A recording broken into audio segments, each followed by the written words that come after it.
මැයි 24 වෙනිදාට කලින් ඔයා මේක දැක්කොත් ලස්සනම ආරංචිය ඔයාට.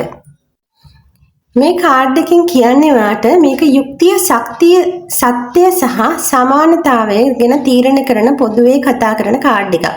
ඔයා කරන දේවල් වලට නියම ප්‍රතිඵල ලැබෙනවා කියලා පෙන්눔 කරනවා. සත්‍ය පිළිබඳව මුහුණ දීමට වෙලාවක් කියන එක පෙන්눔 කරනවා. නිවැරදි තීරණයක් ගන්න ඕන කියන එක පෙන්눔 කරනවා.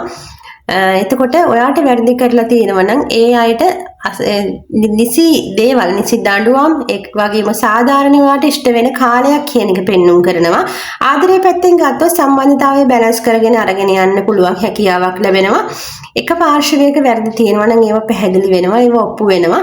සත්‍යයට අනුව රිලේෂන්ෂිප් එක ඉදිරියට යනවද නැද්ද කියන එක තීරණය වෙනවා. ජීවිතය හා ගත්තොත් නීතිය, ඩොකියුමන්ට්ස්, ඇග්‍රීමන්ට්ස් වගේ දේවල් වලට සැලකිලිමත් වෙන්න.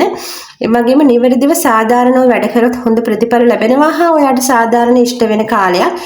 එතකොට ඔයාට ලැබෙනවා ඇඩ්වයිස් හැඟීම් වලට නොව බුද්ධියෙන් තීරණ ගන්න කියන එක. ඔයාගේ ජීවිතයේ සත්‍ය සහ යුක්තිය ප්‍රධාන වෙන කාලයක් හැටියට තමයි පෙන්눔 කරන්නේ. ඉතින් මේ විදිහට තමයි මේ රීඩින් එක ලැබුණේ. ඉතින් ඔයාට මේ වගේ තවත් රීඩින් අරගෙන එන්නම්. එහෙනම් ගිහින් එන්නම් හැමෝම හොඳින් සතුටින් ඉන්න.